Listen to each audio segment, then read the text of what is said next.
kuona kule. Ndugu yangu Waislamu, ukiona mtu anajitolelea hivi anatoa sadaka yake, si kwamba ajui nini anafanya. Wallahi mimi nakwambia, siku utaona faida ya sadaka itakuwa too late. Itakuwa too late. Utasema unataka kurudi, lakini itakuwa hapana time. Mwenyezi Mungu Subhanahu wa Ta'ala kunusuru namna anavyonusuru dini yake. Mbakisha Muislamu moja 50, 50 bob. Nani yako na hiyo 50? Content bas. Haya. Sio.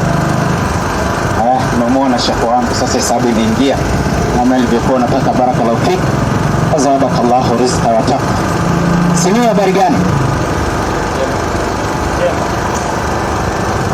Jema. Kwa salama? Sawa. Kabisa. Yes. Vizuri. Swali la leo.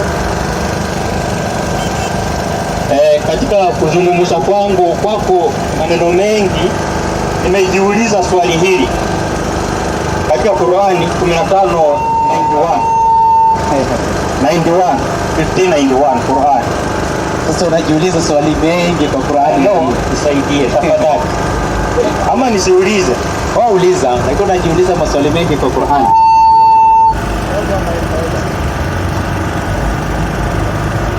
Haya, 1591. Aya 1591. Bismillahirrahmanirrahim. Wale ambao wameifanya Qur'ani kuwa ni mkusanyiko wa uongo sawa aliyokusanya Nabii Muhammad, kadai kuwa ni maneno ya Mwenyezi Mungu. Sasa nikajiuliza na nikataka nikuulize kwa hivyo. Je, hiki kitabu kinaitwa tukufu na kusema hakuna hila hapa? Na nikikuuliza utasema ni kweli kabisa. Sasa ilifanywaje kuwa ni mkusanyiko wa uongo? Ndio swali langu. Swali rahisi kama ilifanywaje? Ni rahisi kwako, lakini jibu. Najibu. Yes. Swali rahisi kama wakati wa baridi saa kama hii unavaa jacket nzito. Kama ya shefu wangu hapa. Wewe unavaa jacket. Swali rahisi hivyo, sio? Sabi ya dini. Hiyo swali mboga, ngoja ujibiwe. Assalamu alaykum wa rahmatullahi wa barakatuh. Wa alaykum assalam. Bismillah, alhamdulillah wa salatu wa salam ala rasulillah wa ba'd. Tunashukuru Allah subhanahu wa ta'ala kwa ametujalia tumeweza kukusanyika tena kuwafundisha ndugu zetu, kwa sababu Waislamu, Qur'ani ni amana, Uislamu ni amana, tukakabidhiwa tukaachiwa, na lazima tuishongeze mbele, tupige hatua ili siku ya kiyama kila Muislamu uliofanyia nini Uislamu utakuwa na sababu. Nyinyi mtakuwa na sababu, nyinyi ambao mnakutana hapa kila jioni. Wametoa takataka wametuletea, hata mkijaza tutasimama juu hiyo takataka. Imesoba huko imeletwa hapa. Ukijaza tutasimama juu hiyo takataka na tutafanya dawa inshallah wa taala. Kwa hivyo Waislamu, nyinyi msio na wasiwasi, nyinyi ndio Mungu amewachagua, amewapa mahaba ya dini. Ndugu zetu ndio hawa. Hebu soma hiyo aya tena tumfundishe huyu. 1991. Bismillahirrahmanirrahim. Naam. Ambao wameifanya Qur'ani kuwa ni mkusanyiko wa uongo. Ebombe. Aya inaanza kusema ambao wameifanya Qur'ani ni nini? Mkusanyiko wa uongo. Kina nani? Ambao wewe ndio unaweza watambua kwa sababu wewe ndiye. Mpendelee. Alikusanya Nabii Muhammad sallallahu alaihi wasallam, akadai kuwa ni maneno ya Mwenyezi Mungu. Naona ni watu kama nyinyi. Hebu anza aya 89. Ni watu kama nyinyi ndio walikuwa wanasema huu mkusanyiko wa uongo kaukusanya huyu Muhammad. Ni watu kama nyinyi ambao wamemkataa mpaka wa leo. Anza 89. Nasema hakika mimi ni mwonyaji aliyedhahiri, ndio sifichi lolote. Kama tulivyowateremshia adhabu wote, ndio wakigawanya makundi wakashindana katika kuupinga Uislamu. Nasikia hapa kuna watu Mungu ambaye kwamba anasema walijigawa makundi, nyinyi mko miongoni mwao kuupinga nini? Uislamu. Hao ndio wanasemaje? Twende. Ambao wanaifanya Qur'ani kuwa ni mkusanyiko wa uongo. Hebu umewaelewa ni kina nani? Watu kama sisi ndio kiwemo. Sisemi wengi walifanya, lakini watu kama usiongee vitu ambao kama hakuna. Umesema watu kama hivi, lakini mimi nasema watu kama nini? Yes. Aya juu imesema kuna watu walijigawa makundi. Wapinga nini? Uislamu. Hao ndio wanasema Qur'ani ni mkusanyiko wa nini? Wa uongo. Ili hali hawasemi walifanya. Hawasemi walifanya. Yes. Wakaifanya kuwa mkusanyiko wa uongo. Unataka kuleta mambo gani ya kufanya? Naelezewa tu na ngojea unielezee, lakini tumia vile lugha. Sasa utaelezewa wote ni wewe ndio unajielezea. Utaelezewa vipi? Wakaifanya, sio wakasema. Kina nani wakafanya Qur'ani mkusanyiko wa uongo? Watu kama wewe na mimi. Wanaopinga. Kwa hiyo wakati huo walikuwa wanapinga Uislamu. Pombe haya sana 89 adhabu some. Ndio hivyo. Nasema hakika mimi ni mwonyaji niliye dhahiri, ndio sifichi lolote. Unaona? Wanaambia mimi ni mwonyaji dhahiri, sifichi lolote.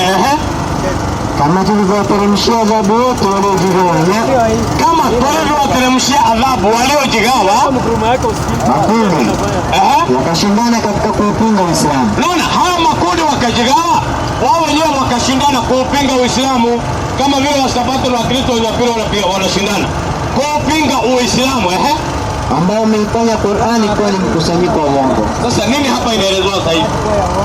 Hao walijigawa makundi wakataka kuupinga Uislamu, ndio wakaifanya wakaanza kusema, wakifanya na kuambia watu Qur'ani ni mkusanyiko wa uongo. Aliyofanyaje? Aliyokusanya Nabii Muhammad. Unaona? Wao ndio wanasema, wao ndio wanafanya ionekane Qur'ani ni mkusanyiko wa uongo aliyokusanya Mtume Muhammad, lakini akadai kuwa ni maneno ya Mwenyezi Mungu. Basi ndivyo wallahi utakapouliza wote hao siku ya Kiyama. Naona subiri waje kukimbilia maiki. Kwa hivyo ukija hapa kuelewa ama kuuliza swali, soma aya 2 za juu na aya 2 za chini, utaelewa maana Qur'ani majibu yake iko pale pale. Na Qur'ani 11:121 Qur'ani 34:31 Qur'ani 34:31 Qur'ani. Hao watu walijigawa makundi wakajishindana kupinga Uislamu, wakawa wanaeneza na kuifanya, wakajaribu kuifanya Qur'ani ni mkusanyiko wa uongo aliyokusanya Muhammad, lakini wapi, walishindwa juu wanashindana na Mungu. Kama vile nyinyi mnashindana na Mungu kila siku, mshindani na sisi, mnashindana na Mungu mwenye kitabu na mwenye dini. Soma. Na wakasema wale waliokufuru, hatutaamini Qur'ani hii kabisa. Unaona? Hao wakasema hawataamini hii Qur'ani kabisa na wala vile vitabu vilivyokuwa kabla yake, wala vitabu vilivyokuwa kabla yake hatuamini.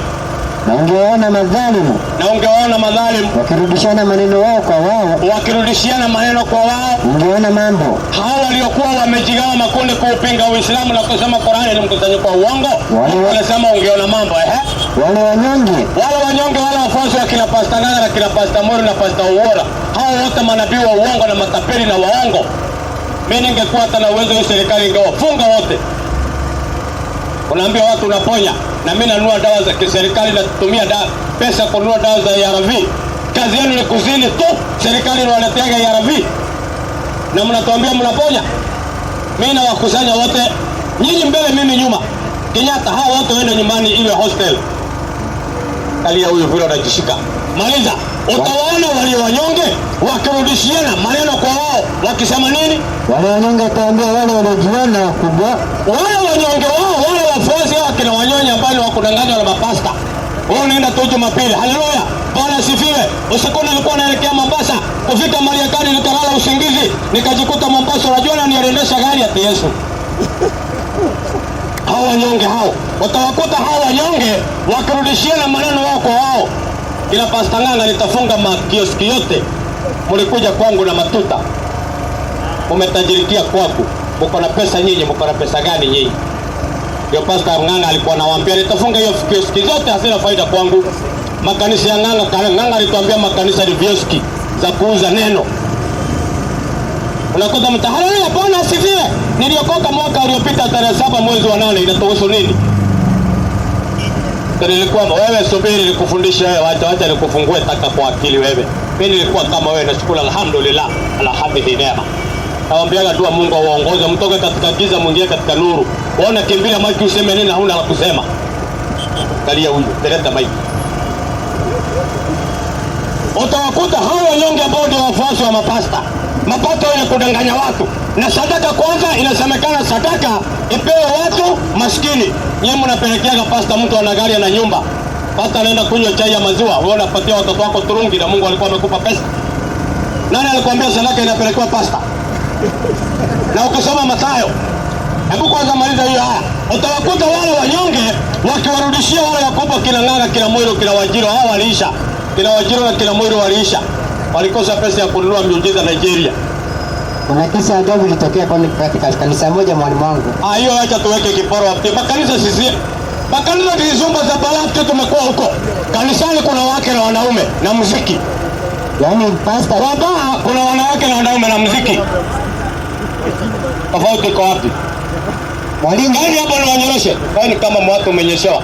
Yule pastor naye tumekuwa balance squeeze alipelekewa maiti. Ndio. Aptiki sina na mapito ya busikizani watu atakuwa mbaya huyu. Akaletewa maiti aptiki Sasa pastor alisema yaani mwekeni pesa juu huyo maiti atakufuka. Amepanga na huyo maiti ajiue. Huyo pastor ni Mkikuyu yaani waweke pesa juu hiyo maiti ako ndani ya sanduku. Amemvaliza suti. Waweke pesa kwa mifuko ya suti ya tai yaani waweke pesa kwa suti ya maiti. Juu ya maiti waweke juu yake. Atafufuka. Sasa wote wafuasi wote waliweka pesa na wanalia. Sasa maiti baada ya kuweka pesa zote yaani kwa takriban milioni. Sasa mjamaa alifufuka. Wakikuyu wawili hao. Ni wapi huko Aptigis? Ni kanisa moja tu hapa sijui Nairobi hapa. Hao ni Wasapere. Hao lazima ni Wakikuyu. Wakikuyu wanajua kutafuta pesa sio shida. Takbir! Wakati hakuna kitu hawezi kufanya. Huyo alifika saa ngapi analalamika? Nilifika kwa watu 100 analalamika, muangalie na miwani yake. Alifika saa ngapi huyu? Naona tu mtu analalamika, mtu ananungunika. Samaji, hebu malize haya. Utawakuta wale walionyonge, watawaambia wale wanajiona wakubwa, watawaambia wale walijiona wakubwa, wale mapaka wakubwa. Kama si nyinyi, kama sisikiza wanyonye vile utasema kama sio nyinyi, unashaka. Ungekuwa Waislamu. Naona unaweza kuwalaumu siku hiyo. Katika 15 mbele Qur'ani. Mtaanza kuwalaumu hao wakubwa wenu wenye makanisa. Mtu anafungua kanisa, anaweka picha yake hapo na bibi yake. Bibi ametoka saloni. Ananyoa ya Saudi Korea 12,000 pesa ziko. Pesa si ya Wakristo kwani iko na kazi si ya kutumiwa. Bibi amepiga nywele ya 12,000 waniangalia. Naomba kwa mkekunga kwa na makanisa. Ama nifungue kanisa nini Kitengera na Githurai nikuandike pasta. Alafu pale kwa kona naweka keshi yangu wa kuchukua pesa juu ni biashara. Ona ngoja mshahara mwisho wa mwezi na marupurupu. Kisi wewe. Angalia huyu. 500 mbele Qur'ani. Sasa sikia aya nyingine. Aya kwanza wale wanyonge wanawaambia wale wakubwa kama sio nyinyi tungalikuwa Waislamu 15 mbele Qur'ani. Mara nyingi hawa kila wanyonyi. Wale ndio kufuru watatamani huko motoni. Sikia. Wanyonyi wanataka kwenda motoni. Wale waliokufuru watatamani sana huko motoni. Wao wangalikuwa Waislamu. Wakishaona zile neema Waislamu wako nazo. Waislamu takbir. Allahu Akbar. Hebu mpatie mtoto wa pasta kwanza. Gerald. Patie Gerald kwanza. Mkutano ni wetu, si ndio tuna control. Wewe ndio hata mkutano ya kieleweki ama tanga uanze kufanya, una lazima utanga. Hakuna nishaongea kwa mai. Wewe bra, nataka kukusalimia siku moja tunaona mdogo wangu wewe vipi? Ulikuwa umepotelea wapi? Niko tu Nairobi. Nairobi gani? Shughuli tu. Nairobi ni moja tu. Ama unajua Mkristo akija hapa maandiko yaishe huwa anaingia mitini. Wiki moja, wiki mbili, wiki tatu, mwezi, alafu unamwona hata amepata tuandiko tuwili anarudi. Uko na swali ya kuuliza? Asante swali. Mrudishie simu. Naweza pewa mwalimu wangu? Mrudishie kwanza simu. Swali langu naweza pewa mwalimu. Haya utampea, mrudishie simu. Unafikiri wewe mjanja? Sasa taratibu, hujapewa mic tena. Taratibu. Sawa. Jana ndio ukizaliwa, sisi tumekuwa wajuaji miaka ngapi au? Hapo unapita, sisi tulipitia kitambo na nyao zikakauka. Simiu? Yes. Kwa hivyo hiyo ya kwanza tumemaliza. Leta swali la pili. Hatujamaliza, hujajua nimeitikiaje. Nasema hivi, hatuko hapa kukuulizia. Kama hujaridhika, tutakupeleka Ismaili.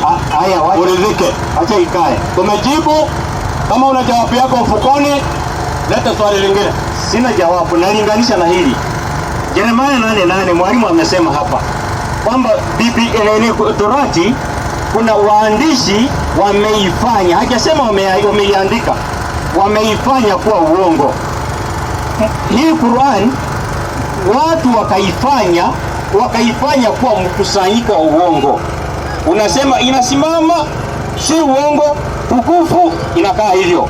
Nami nikisema Torati inakaa hivyo, si uongo, ijapokuwa wanataka waifanye ikuwe uongo. Asante kwa maoni kwamba Mike. Asante kwa maoni. Kwa nimesema mbaya. Wewe ni maoni unatoa Mike.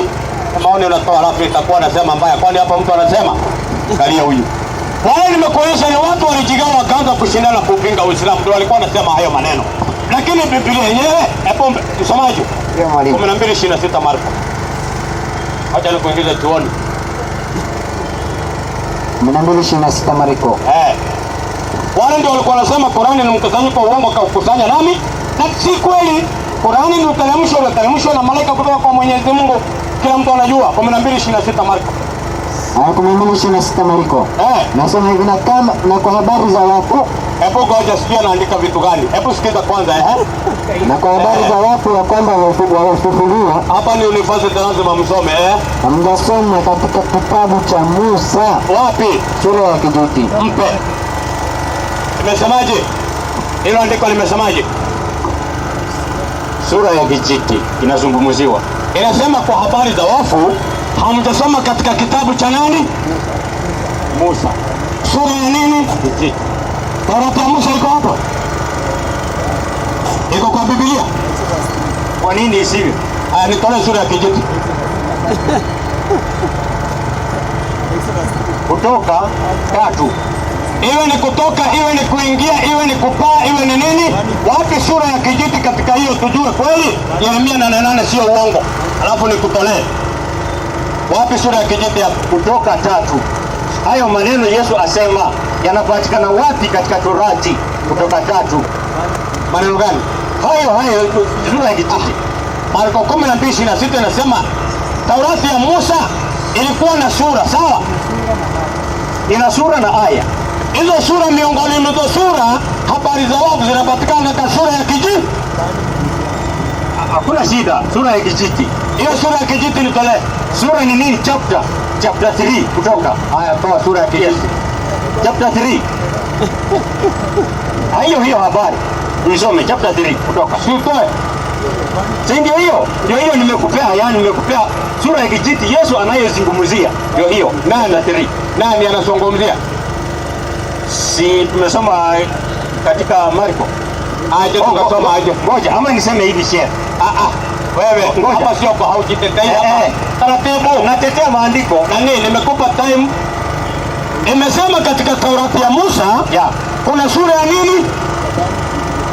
Sura chapter ya nini? Ya Kijiti. Kama kweli Mungu na Taurati ya Musa, wapi sura ya Kijiti katika hiyo? Sura ni chapter. Hapo mpe maiki wa Biblia chapter 3. Haya ngoja kidogo. Mpe maiki na ngoja nini? Nimeongoja vya kutosha, peana maiki. Wacha kukatalia maiki, peana. Nakupa. Kumbukumbu la Torati, peana maiki, wacha kuwa kama mtoto. 7 umekosa na kopa time, toa sura ya Kijiti. Hiyo kutoka kuingia 3 Yesu. Mpaka hata umechanganyikwa juu tunaongea mambo ya Musa ama ya Yesu. Msomaji Mwanzo 1:1. Hapo tu. Hapo mpa maiki kwanza. Semeni, Musa alikuwa vitabu vingapi? 5. Cha kwanza ni hizo ziko katika Biblia. First books katika Biblia 5 hizo. Musa alikuwa vitabu vingapi? Hiyo. Ngapi? Kujibu tena ni simejibu. Vitabu vingapi?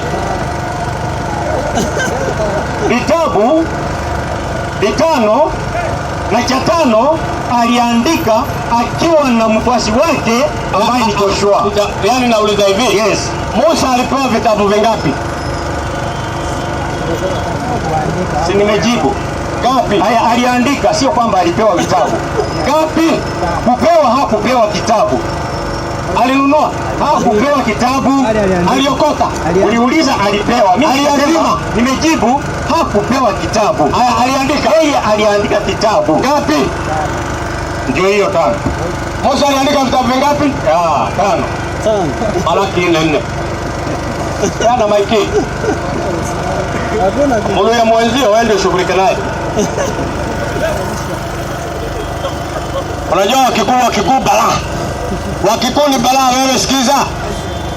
Wewe subiri. Wakikuu ni balaa. Chema ni yako wapi? Jamaza wewe. Lakini hakuna mkikuwa anaogopa Mungu. Hakuna mkikuwa shai kujita Mungu.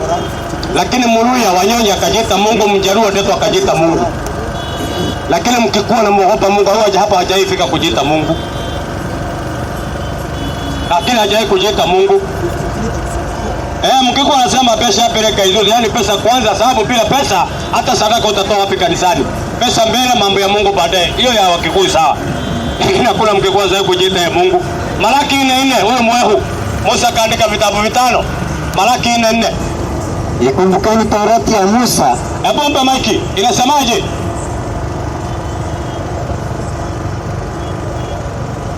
Inasemaje hiyo? Asome tena, naomba. Arudie. Ulikuwa unaomba nini huna? Mpe arudie. Arudie. Utaenda kuambia kanisani. Ikumbuke Taurati ya Musa mtumishi wangu. Subiri, hebu chukua Qur'ani, funga, weka juu ya meza. Isaac, hebu peana nini? Tafadhali. Funga kitabu, fungua Malaki 4 na msomee. Sio anaulizwa nyanya anajibu Dania. Ikumbuke Taurati ya Musa mtumishi wangu. Hebu mpe. Inasema ikumbuke nini? Taurati ya Musa. Hiyo ni ngapi? 1. Naona kudanganya, aliandika ngapi? 53:36 Qur'an. Haya, soma. Yeah. Musa aliandika vitabu 5.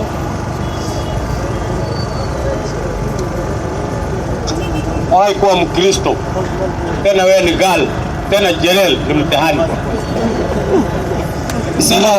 Unakula ugali saa yote, akili na kaibu. Hebu silimu ule pasta, akili nyooke hivi iwe mrefu. Ama ule mchele iwe mingi, akili nini ifanye kazi. Wewe. Mala, hebu soma. A'udhu billahi minash shaitani rajim. Tusikie Musa amepewa vitabu 5.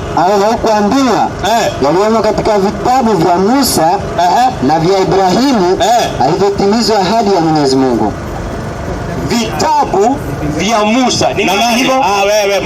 Wewe. Naweka hoja yangu. Hakuna hoja hapa, unaweka vitabu. Taratibu.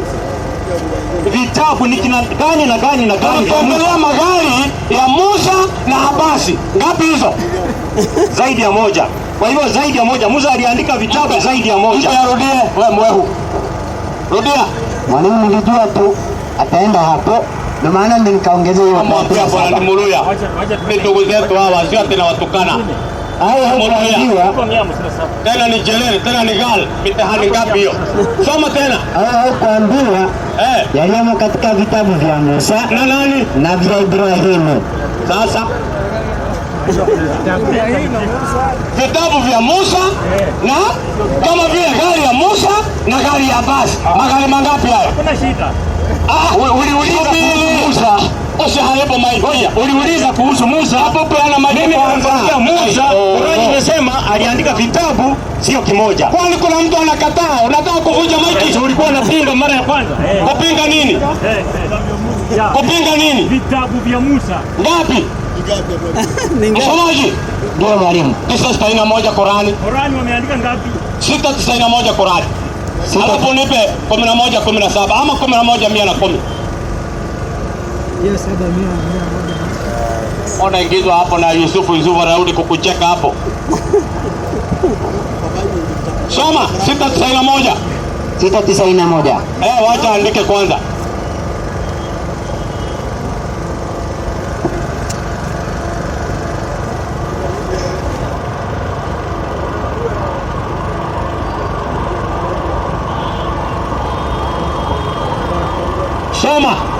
691.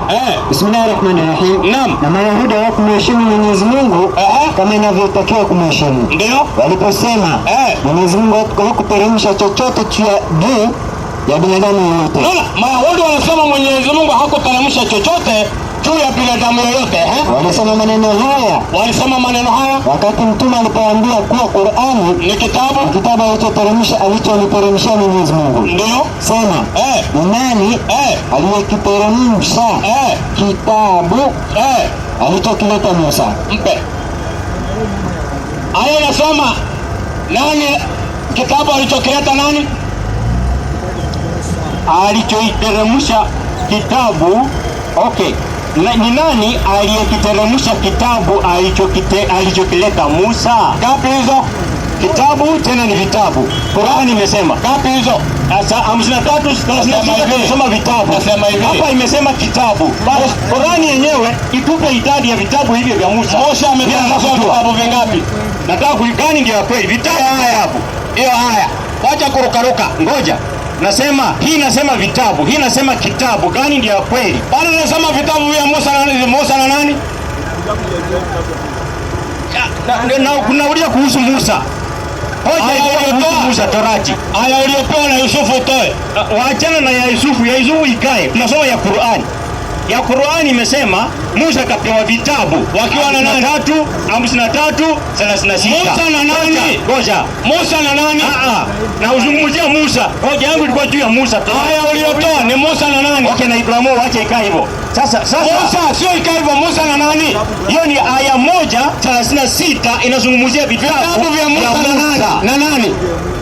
Vitabu vya Musa na nani? 36 peke yake. Chukua maiki msomaji. Ile mimi nitoe 36. Peana maiki. Haya. Peana bosi utaharibu maiki na tukikwambia ununue, uweze kununua. Haya inasema vitabu vya Musa na Ibrahimu. Kitakuwa kimoja hicho? Haya inasemaje? Kitakuwa kimoja? Mwalimu. Haya nyingi moja. Nipe 11:110 Qur'ani. Kama sisi wa Somali tunasema bahari yake tunaelewa. Unajua Yusufu ndiye anapeleka akili ya huyu vile anaipeleka. 11:110 Qur'ani. Wanataka tuseme vitabu cha Musa na cha Ibrahimu. Hiyo ni Kiswahili. Nani? Sema Qur'ani. Sio peana Qur'ani somwe. 11:110 Qur'ani. Sasa wewe nataka iseme wafundishe Kiswahili. Wafundishe mitume. Wafundishe dini. Wafundishe bila hii kazi kweli ni kubwa. 11:110 Qur'ani. 11:110 Qur'ani. Bismillahirrahmanirrahim. Naam. Na kwa yake tulimpa Musa kitabu. Tulimpa Musa nini? Kitabu. Twende. Lakini zikatiwa hitilafu ndani yake. 11:17 Qur'ani. 11:17 Qur'ani. Nafikiri kuna kitabu Mungu aliteremsha Musa kinaitwa Mwanzo. 11:17 Qur'ani soma.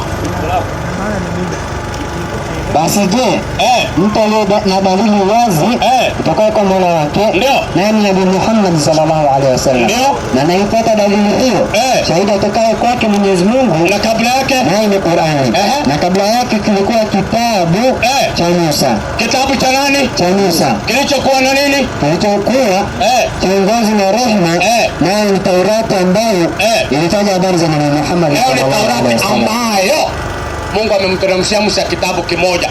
Sasa angalia uongo, nipe Mwanzo 1:1. Faster. Kitabu cha kwanza cha Musa, Mwanzo 1:1. Mwanzo 1:1. Ndio. Hapo mwanzo Mungu aliziumba mbingu na nchi. Mpe. Mwandishi wa Mwanzo anatuambia hapo mwanzo Mungu alifanyaje? Musa anatoa hiyo habari jinsi ilivyokuwa, jinsi alivyofunuliwa. Wenye anaandika anasema, hapo mwanzo Mungu alifanyaje? Aliziumba mbingu na nchi. Nani aliona Mungu akiumba mbingu na nchi aandike? Ni Uhai. Anapewa revelation, ufunuo. 1:3 hapo. Mungu akasema. Mpe. Mungu akasema. Nani alisikia Mungu akisema aandike? Ni ufunuo. Uhai. Nyinyi mnasema uhai. Inna lillahi. Yes. Kama chukua maiki. Tunaita tika hiyo mlio mwezi wa Islam. Salamu alaykum wa rahmatullahi wa barakatuh. Salamu ni na mambo yangu ambayo sasa najua yule mtu ambaye kwamba hapa ilikuwa takana, alhamdulillah. Imepatikana, Mungu atamlipa, imepatikana tena ziada ba. Sasa mimi na jambo langu, kuna safari mimi nataka kuondoka leo usiku inshallah kwa taala. Ilikuwa naombeni wa Islam 30 shilingi 100 inshallah kwa taala. Ni mimi mwenyewe, alafu nitarudi inshallah, naenda kufanya dawa kidogo. Hadi nimealikwa inshallah kwa taala. Naomba Islam tujikakamue inshallah, wa Islam 30 ni kafisha inshallah, alafu tutatu ina mimi tarudi hata kila mmoja inshallah kwa taala. Bado ni dhawabu hizo Waislamu inshallah. Tukiwa tukimfikisha kule, nani anasema hata tuko wengi inshallah wa taala, pata Waislamu 30 shilingi 100. Barakallahu fikum mzee wangu, Mungu akulipe dhawabu zako inshallah wa taala. Au ukiwa nyumbani, sisi tukifikisha, Mungu akupe za kuandikia dhawabu kama za mtu mwenyewe kwa uwanjani, ambao kwamba Mwenyezi Mungu anatetea. Nani mwingine Waislamu inshallah? Nani mwingine Waislamu inshallah? Mungu atawaandikia. Ndugu yangu ametoa 50 inshallah wa taala. Tunahitaji Waislamu tu 30. Kama Muislamu kana uwezo wa 500 ama ngapi, nifanyiwe pesa inshallah. Mungu anawaandikia dhawabu kana kwamba mko uwanjani mnang'ang'ana na hawa watu inshallah wa taala. Nani mwingine Waislamu haraka inshallah? Manipata Waislamu wawili 500 fanya haraka inshallah wa taala. Pili nimekuona vijana wetu mko mstari wa mbele inshallah wa taala, unai kuhakikisha dini ya Mwenyezi Mungu imetangazwa. Nani mwingine Waislamu inshallah? Nimekuona, barakallahu fikum. Nani mwingine Waislamu? Hili 300 Waislamu watatu peke yake, Waislamu watatu peke yake. Hata nikapata ya kwenda ya kurudi inshallah wa taala nitajua. Barakallahu fikum ndugu yangu, Mungu naye akulipe dhawabu zako inshallah wa taala. Ndugu yangu anasema takbir, Allahu akbar. Yangu anasema amemaliza hiyo maneno, ndio nawaambia Waislamu, wallahi dhawabu zenu kwa Allah subhanahu wa ta'ala na daraja yenu kwa Allah subhanahu wa ta'ala tofauti na Waislamu wengine wote ambao kwamba wanapita hili ama hiki kikao, wengine wanapuuza, lakini Muislamu anatoa. Kwanza mwenye kupokea ni Mwenyezi Mungu, hiyo sadaka yako, alafu inaenda inafanya kazi, Mungu anaanza kukuandikia dhawabu. Ni kama vile Mungu anasema katika Qur'an suratul Baqara, ni kama vile unapanda puje, ukipanda puje moja ikimea inaanza kutoa nini? Unakuta mlima na mirundo ya dhahabu. Watu wanaanza kushangaa, kule kile kikao tulikuwa tunakiona kikao dhalili hivi, kumbe ni kikao ambacho kwamba kilikuwa na maana. Barakallahu fikum. Sasa hapa ni ngapi? 300. Naomba Waislamu wawili ya maji barabarani. Unajua usiku pia na chai, Waislamu wawili 100 hapa, ingia 500 inshallah. Ama ni aje Waislamu, si ndio? Unajua dini ya Uislamu hakuna hivi ni street, sio? Maji usiku na safari usiku. Nafikiri taingia Uganda kiasi, alafu tarudi inshallah wa taala. Waislamu wawili hapa 100. Nani anataka kwa nani? Msikubali kwa watu wanaita dhawabu inshallah. Leo ni Ijumaa, ni siku adhimu kabisa. 100 mwingine 100 inshallah, tuachie hapo. Turudi katika hafti. Nimekuona, barakallahu fikum, umemaliza inshallah wa taala. Mungu awalipe dhawabu zenu. Nilikuwa nimeona huru na Laila naye walifanya mambo yao kutubadilishia wote, tulikuwa tumezoea. Sasa kwa mbali kwa naona kama 200, najua watu hii mara BBI mara PDU mara baba Ikulu na habebeki moja inshallah. Nimekuona pia, barakallahu fikum. Nani mwenye swali la mwisho? Barakallahu fikum ndugu yangu. Nani mwenye swali la mwisho? Nani? Hebu mpatie huyu makiangu. Yeye ndiye nilimchagua awe anashia nini cabinet meeting, alafu na report kwangu, sio super minister. Acha ni yake kwa bwana Tanganyani. Donald, unaongea kama hujakula bana au umechoka? Sema. Vipi, tuambie. Salama. Mambo mzima kabisa. Leta swali moja tukimaliza, karibu kuadhiniwe. Masai hizo sina swali. Sina swali sahihi. Ni saa ngapi? Wanasema kuna dakika 5 wenye kuongoza ratiba. Swali sina. Haya, mpatie nani siongea naye, mpatie Isaac leta swali la mwisho inshallah. Dakika 5 haziwezi tosha swali langu. Labda mimi nikuulize. Uliza lako. Wewe si Mkristo? Naam. Ukifa unaenda wapi? Ukifa naenda wapi? Yohana 5:28. Haya, tuone unaenda wapi. Ni Wakristo. Yaani wanatamani pepo ni kama vile mtu anapanga laini kwa benki na hana akaunti. Hapo soma tusikia naenda wapi? Sasa hapo naenda hapa. 5:28. Ndio. Yohana.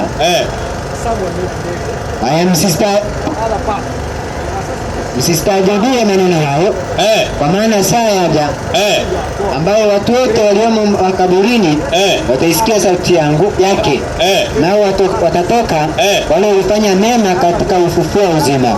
Waliofanya nini?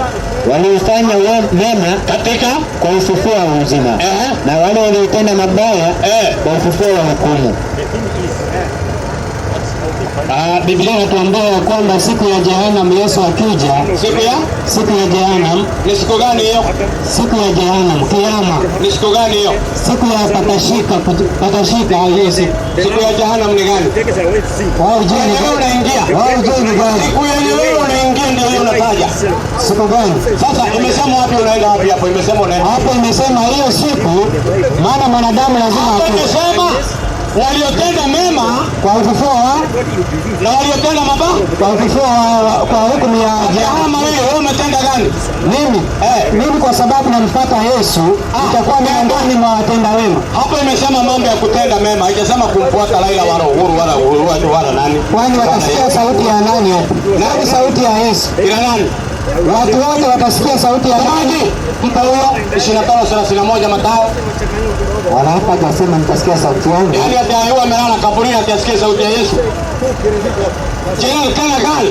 Wewe usikie sauti ya Nabii Isa. Ni wapi ya Rabbi? Yaani unatamani nyama iko kwa bucha kwa kioo imemulikwa na una pesa ya kununua. Taa imemulika hivi mingi hilblo. Na una pesa ya kununua unatamani, ndio mnatamani pepo hapo yote 25:51. Hakuna Mkristo anaingia peponi mpaka awe Muislamu. 25:31. 25:31. 25:31 pili. 25:31. Twende chapter hapo atakapokuja mwana wa Adamu, huyo ni Yesu katika utukufu wake, na malaika watakatifu wote pamoja naye, na atakapoketi katika kiti cha utukufu wake. Sikia ile kazi mtampia Yesu. Akishakaa kiti ya utukufu wake cha utume kwa Bani Israeli, watafanyaje? Na mataifa yote watakusanyika mbele zake. Mnakusanyika wote mpaka majenerali garaza nini wote, sio wa Thessalonike, wa Kikuyu, wa Kamba, sio wa Kisii. Wote mnakusanyika mbele yake Nasema hivi, naye atabagua kama vile mchungaji abaguavyo kondoo na mbuzi. Ataweka kondoo mkono wake wa kuume na kondoo ni wana wa Israeli, na mbuzi mkono wake wa kushoto. Kisha mfalme atawaambia wale walioko mkono wake wa kuume, atawaambia walioko mkono wake wa kuume ambao ni kondoo, ni Bani Israeli aliyotumwa kwao, njooni mnabarikiwa mfanyeje na baba yangu, mfanyeje mfanye ufalme mnaowekewa tayari. Anaambia Bani Israeli, njooni mrithi ufalme mliowekewa tayari na baba yangu. Hao sio wana wa Israeli. Mstari wa 41 wanaenda wapi? Hawa garaza wote jenerali garaza hawa. Kisha atawaambia wale waliokuwa mkono wake wa kushoto, ambao ni nyinyi mnaenda kwake. Wao Yesu atawaambiaje? Ondokeni kwangu. Anawaambia jenerali garaza kuli mliolaaniwa mnalaana, mwendeni katika moto wa milele. Na wewe Biblia yako inasema wewe kama Mkristo wacha kuliangalia, unaenda katika moto wa milele. Tena huo moto Mungu anasema nini? Fatakunala lati wa kudu hanasu walijala uliwekewa makabila huko ikiwa Waislamu. Tena kuli zake ni watu na mawe. Hata kwanza kakiwa kuni haka sikataisha mara moja haka anaparishwa kwa zingine ni kama kakuku. Ninyi kweli Waislamu, wewe ni Waislamu kabla hamjakufa inshallah wa taala. Hii kumbukumbu la Kitonga hili aliachwi hilo kumbukumbu la Kitonga. Lakini kuna time zimeisha. Naona chairman wa general wote isili general wote isili hajauliza swali, lakini kuja kesho inshallah. Islamu wallahi nashukuru na safari kidogo inshallah, mniombea tuombeane dua. Mungu atajalia inshallah wa taala. Nikirudi tutaonana. Subhanaka allahumma bihamdika nashhadu an la ilaha illa anta nastaghfiruka wa natubu ilayk. Wa assalamu alaykum wa rahmatullahi wa barakatuh. Alafu Islam baada ya muadhara hakuna muadhara mwingine. Wewe pastor, unaomba mkutano. Tafadhali tawanyikeni, serikali inasema itaki mkutano baada ya mkutano tafadhali. Salamu alaykum. Waislamu tuwai msikitini, tutawaze.